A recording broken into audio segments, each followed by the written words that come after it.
Ladies and gentlemen, welcome back to my channel. Let me ask you something very personal. Have you ever looked into the eyes of a woman, your wife, your partner, someone you adore, and felt like there's a world she's living in that you're not quite a part of anymore? She's there, she's talking, she's smiling, but you feel like something's changed. Like you're speaking to her and yet not really touching her soul the way you used to. There's a quiet gap between you, isn't there?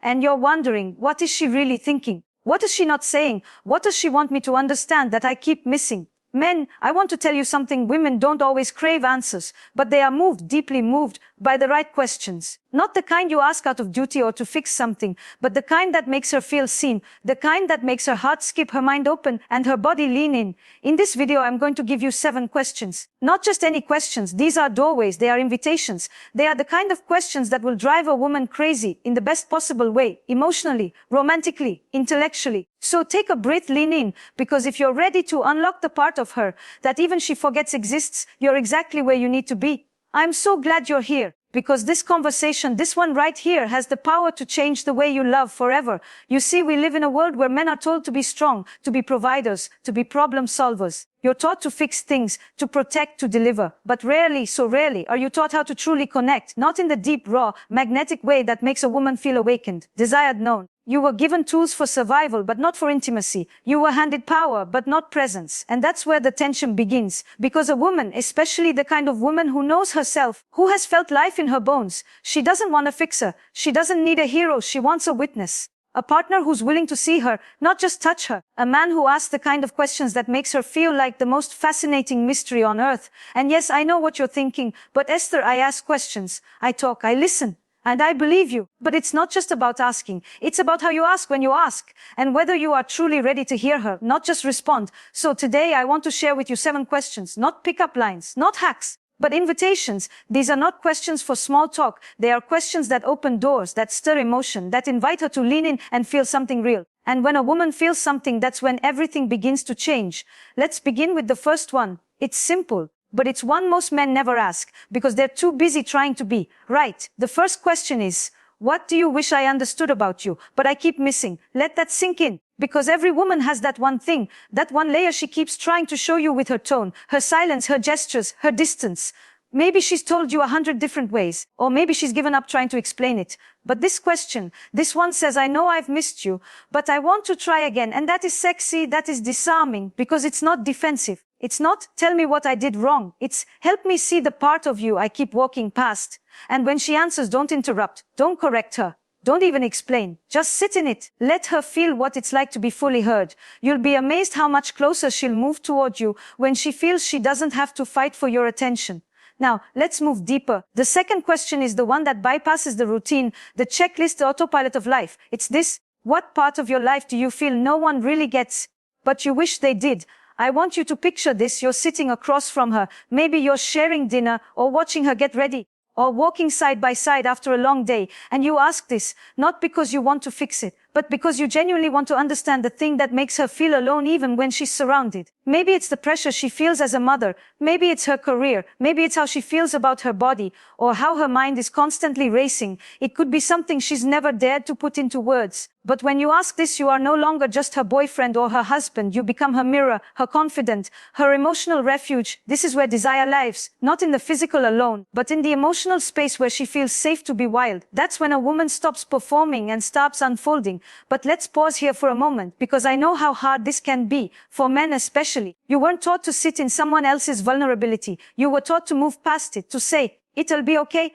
Or worse, you're overthinking. But I'm here to tell you, emotional intimacy doesn't require you to fix her pain. It only asks that you join her in it. That's it. No tools, no solutions, just presence. And when a man can do that, oh, something magical happens. She opens, not just emotionally, but physically, spiritually, energetically, because she is finally allowed to be all of herself with you. And that's what creates connection, not grand romantic gestures, but these quiet moments of emotional permission. Now, I want to take you to the third question, and this one, it stirs something deep in a woman, especially in a world where she's constantly being asked to shrink herself, to serve, to give, to be everything for everyone.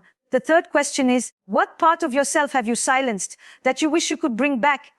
Now we're getting into the realm of feminine longing, of desire buried beneath duty, of dreams deferred for the sake of stability. Maybe it's her creativity, her sensuality, her spontaneity. Maybe it's the part of her that used to dance in the kitchen or dream about traveling, or wanted to write poetry, but gave it all up when life became practical. When you ask this question, you're not just being curious, you're giving her permission. You're saying, I want that part of you back. I miss her, even if I never met her. And that makes a woman ache in the best way, because suddenly you're not just loving who she is, you're loving who she could be again. That's intoxicating. It's not about pushing her. It's about making space for her. And I'll tell you something even more powerful. When you become the man who brings her back to herself, she will never forget you.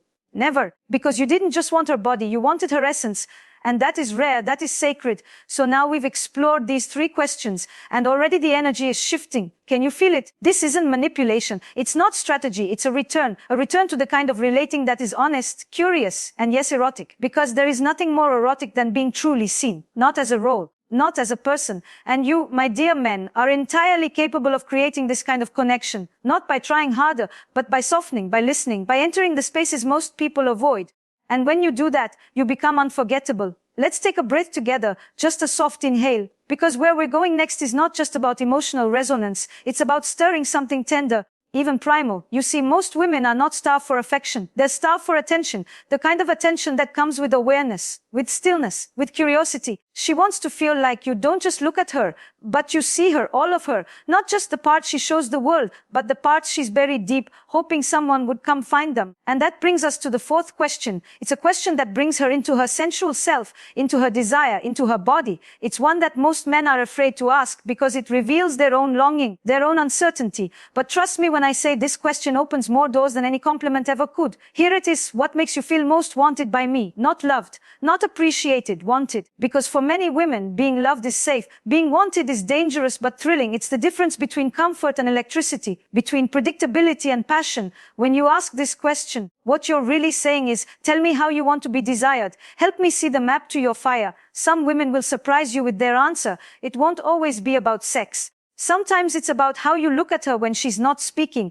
Sometimes it's about how you put your hand on the small of her back at just the right moment. Sometimes it's about hearing her thoughts without her having to scream them. Desire isn't always loud. Often it's in the whispers, the pauses, the breath between words. And when a man asks a woman what makes her feel most wanted, he's inviting her to write the script and giving her the lead role. That's rare. That's unforgettable. That's sexy. But I want to go even deeper with you, because we often forget women carry stories in their bodies. Stories of rejection, stories of pressure, of past lovers who didn't listen, of being told they're too much or not enough. So here comes the 5th question. It's one that asks her to bring those unspoken stories into the light, not to relive them, but to rewrite them with you. Ask her this: what's something about your past that still shows up in how you love today? Now listen to me carefully. This is not a question to use as a detective. You are not trying to expose her. You are inviting her to share the hidden rules she's learned about love, about safety, about touch, about closeness, because every woman carries a blueprint. Maybe she learned to stay quiet when she's upset because someone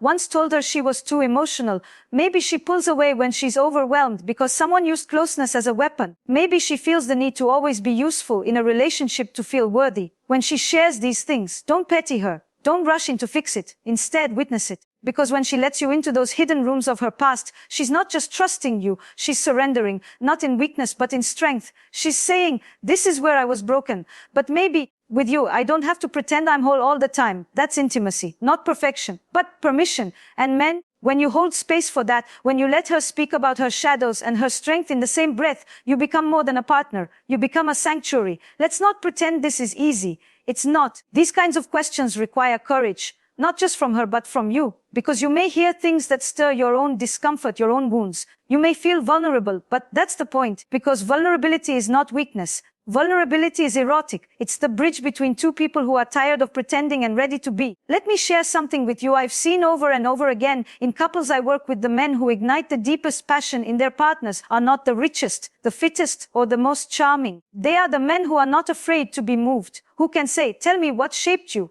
and then sit silently, holding her words like precious stones. Let me ask you something now. When was the last time you made a woman feel so emotionally safe, she forgot to hold back?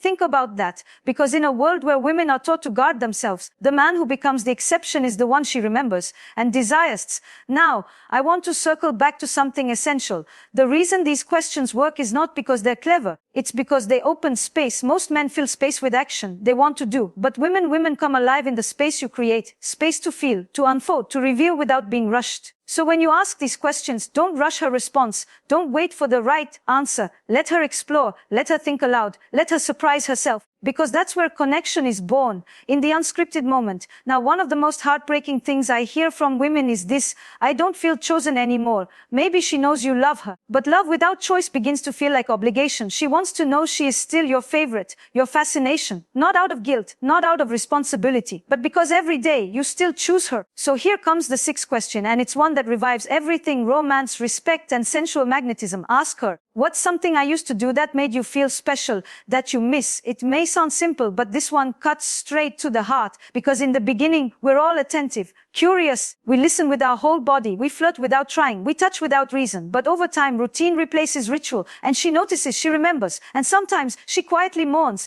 This question tells her, I remember there was a time I saw you with wonder, and I want that again. And if she says, I miss how you used to look at me when I walked into the room, don't defend yourself. Look at her like that, right now. If she says, I miss our late night talks, then tonight, pour the wine, put down the phone, and start talking. Love doesn't die from conflict. It dies from neglect, from assuming she knows how you feel, from forgetting to feed the fire. So when you ask her what she misses, what you're really saying is, your memory matters to me. Our past isn't something we outgrow. It's something we can return to with new depth. And that creates the kind of intimacy most people only dream of. Take a moment here, reflect, feel what's rising in your own chest. Maybe regret, maybe inspiration, maybe a little fear. That's okay. It means you're awake. And being awake in love, that is the most erotic state of all. Let's sit together in this quiet place we've arrived at, where love is no longer a concept, but a living, breathing pulse between two human beings. Because where we go now isn't about another question on a list. It's about invitation, an invitation into something sacred.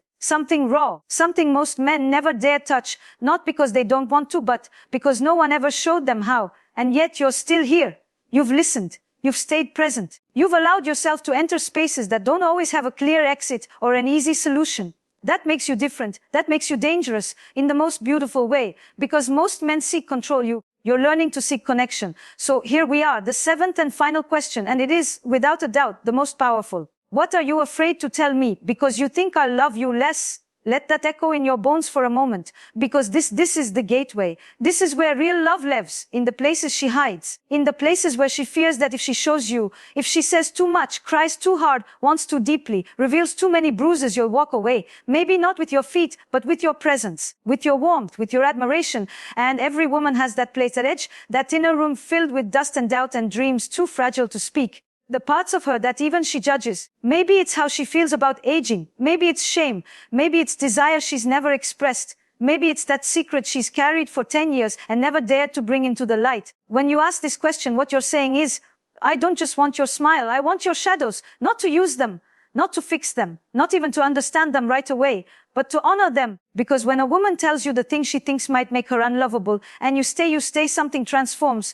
She doesn't just trust you more, she trusts herself more.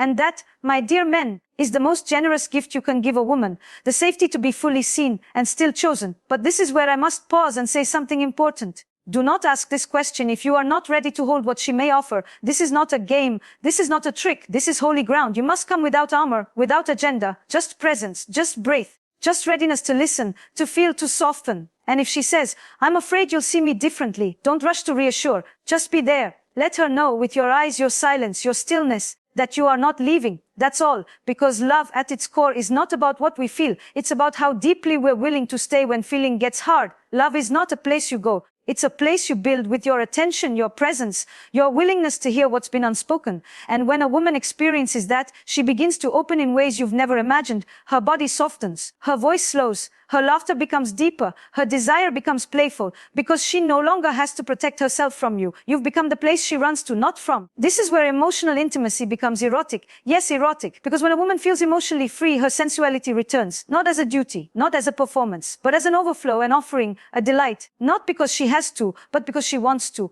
And isn't that what every man truly craves? A woman who wants to give, not out of guilt, but out of genuine pleasure.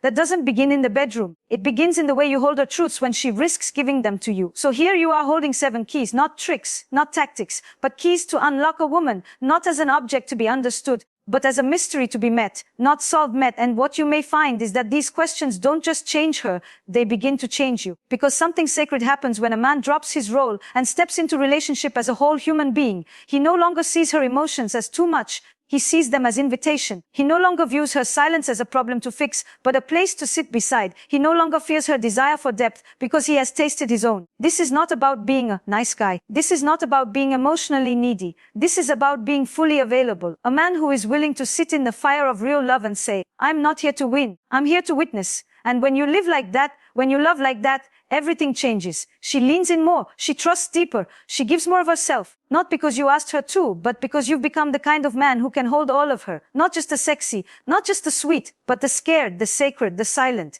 And so, I invite you, don't just memorize these questions. Let them live in you. Let them guide you when you're tempted to retreat. Let them soften you when you're tempted to protect. Let them wake you up when love begins to feel dull. Because the truth is, most relationships don't die from lack of love. They die from lack of aliveness. These questions, they bring love back to life. They are not a script. They are a language. And the more you speak them, not just with your mouth, but with your attention, the more fluent you become in the art of true connection. So, take a moment, sit with these words, revisit the woman in your life with new eyes, ask with curiosity, listen without fear, and love without hiding. Because when a man knows how to ask the right questions, not to get, but to give, he becomes unforgettable. And in this world of shallow attention, a man who makes a woman feel deeply, that man is a rare kind of treasure. Now that we've opened the doors to her world with these 7 questions, you may find yourself wondering, what do I do with her answers? Because love doesn't just live in words. It lives in what follows. This is where most men get it wrong. They hear something beautiful, something tender, something that moves them, and then they panic, they freeze, they nod politely and then go back to their routine. Not because they don't care, but because no one ever taught them what to do after intimacy is shared. But I'm going to tell you something that may change the way you see intimacy forever. The quality of your relationship is not measured by how much you love her. It's measured by how deeply you respond to her truth. So when she tells you she misses feeling adored, adore her with intention. Don't wait for a special occasion. Let Tuesday morning be enough. When she tells you she hides her sadness because she doesn't want to be a burden, show her she never is. Sit with her. Not to fix, not to distract, just to be. And when she says she used to feel more confident, more spontaneous, more alive, don't rush to remind her of who she used to be. Invite her to bring that part back. Help her remember it with your presence, your curiosity, your belief in her aliveness. Because here's what most men don't understand. A woman's radiance is not something she gives to the world. It's something the world draws out of her. And the man who knows how to draw it out, not with pressure, but with patience, becomes the man she blossoms for. But it takes practice. And it takes unlearning the need to always get it right, unlearning the idea that her tears are a sign of your failure, unlearning the fear that her silence is an attack on your masculinity, and instead replacing it with presence. There is a kind of presence that has nothing to prove. It's not loud, it's not performative. It simply says, I'm here, I'm listening, I'm not afraid of your storm. When a woman feels that, she exhales, her whole nervous system begins to melt, because now she doesn't have to carry everything. She can rest, she can soften, she can be held emotionally, mentally, spiritually. Let me tell you a story. I once worked with a man who was married for 12 years. He came to me and said, Esther, I don't know what happened. I love my wife, but something's off. It's like we're sharing space but not sharing each other. So I asked him, when's the last time you made her feel chosen? And he looked at me with that blank, slightly embarrassed face I've seen on so many men. Not because he didn't care, but because he didn't realize she still needed to be pursued. He thought once you're married, once you're committed, the courtship ends. But let me tell you something, seduction doesn't end at commitment. And the most seductive thing a man can do in a long-term relationship is to keep seeing her as if she's still new, still fascinating, still full of surprises. So I gave him one assignment. I said, don't try to fix anything. Just ask her one question every night for the next week. One of the 7 we talked about. And then listen. He came back weeks later and said, Esther, we made love like we were 19 again. But better. Because this time she didn't just give me her body. She gave me her truth. And that's what changes everything. Because you don't fall in love once. You fall in love over and over when you make space to rediscover her. So if you're in a relationship right now that feels stuck, dry, or distant, don't ask, how do I fix her? Ask instead, what part of her have I stopped exploring? Because every woman is like a book with hidden chapters. And most men stop reading after chapter 4. But if you read closely, if you stay curious, if you ask the kinds of questions we've talked about today, you'll find that even after 10, 20, 30 years, she still has pages you've never touched. But only if you stop trying to rush to the ending. Let the relationship be a slow burn. Let it have pauses. Let it have tension. Let it breathe, because desire lives in space, in uncertainty, in mystery. The man who always wants to solve the puzzle often ends up destroying the wonder. But the man who learns to sit with the unknown, he becomes the keeper of her trust, her laughter, her secrets, her fire. And yes, I know this takes time. It takes intention. It's not fast. It's not easy. But that's what makes it rare. And in a world where everything is instant, everything is disposable, being the kind of man who's willing to go slow, deep, is revolutionary. You don't need to be perfect. You just need to be present. That's it. Ask her what lights her up, then watch her eyes. Ask her what breaks her heart, then offer your silence. Ask her what she misses about herself, then create space for her return. And watch what happens to your relationship. Not overnight, not like a movie,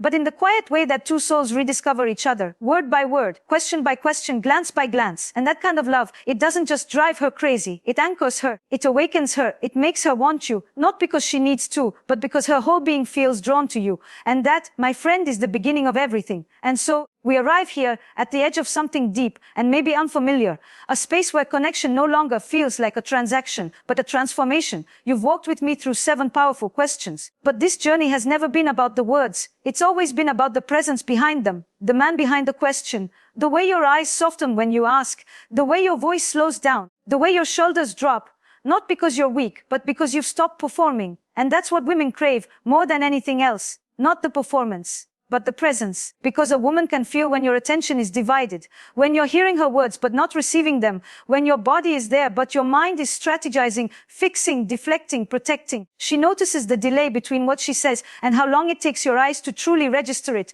But she also notices when you're there, really there, when the noise in your mind quiets, when you ask not to pass time but to enter time with her, when you touch her shoulder like it still makes your heart race, when you ask, "How are you, really?" And she knows you're prepared to stay for the answer, however messy it is. That kind of man is unforgettable, not because he always says the perfect thing, but because he's available, emotionally, energetically, erotically. Yes, erotically, because I want to remind you of something we often forget. The erotic is not just about sex, it's about aliveness. It's the pulse you feel when you're with someone who sees you, truly sees you. When you can be both the solid ground and the raging fire, when you hold her vulnerability without flinching, when you meet her sadness with open arms, when you invite her to bring back the wild, radiant, feminine part of herself she's hidden beneath roles and responsibilities. That's erotic. And when a woman begins to feel alive in your presence, she starts to want again, laugh again, undress with more than her body. She undresses with her words, her memories, her breath. And this is the gift. These 7 questions aren't tools to manipulate. They are invitations to remember that the feminine doesn't open under pressure. She opens when she feels safe, when she feels seen, when she feels like there's room for her to expand, not just fit in. Let me say it clearly, a woman wants to grow in your presence, not shrink in your shadow. And when you give her space to grow, to feel, to reveal, she will crave you, not because she needs you, but because in your presence, she meets herself, the version of her that's fullest, fiercest, most deliciously free. And that kind of love, it's addictive, it's enduring, it's rare. So now you're probably wondering, what do I do next? Do I write these questions down? Do I wait for the right moment? Do I plan a whole night around them? Let me tell you something simple. You don't need the perfect setting. What you need is intention. You can begin tonight, while you're sitting on the couch, brushing your teeth, lying in bed next to her. You don't need a grand gesture. You need a real one. You lean in and ask, what do you wish I understood about you, but I keep missing? And then you wait, you breathe, you don't rush her. Or maybe you hold her hand and say, what part of yourself have you silenced that you want to bring back? And you listen, you feel, you hold her eyes for just a little longer. And when she gives you something, when she opens, when she stumbles, when she surprises herself, you let her know, I see you. I'm still here. I'm not going anywhere. And slowly something begins to shift. Not in her, but in you. You begin to realize that love was never about being needed. It was always about being chosen again and again, because you are the man who makes her feel alive again. So don't wait. Don't wait until the relationship feels distant. Don't wait until the fire dims. Don't wait until she's already walking out the door emotionally. Start now. Start with a question. Start with stillness. Start with curiosity. Start with the intention to relearn the woman you think you already know, because I promise you she's still full of surprises. And when you stop trying to predict her and start trying to discover her, you'll meet the real magic of love. The kind that grows, the kind that evolves, the kind that brings you closer, not just physically, but spiritually. So to every man watching this, be the one who doesn't just say, I love you, but shows it by staying present in the unknown. Be the one who doesn't just offer comfort, but curiosity. Be the one who knows that mystery isn't a threat, it's a thrill.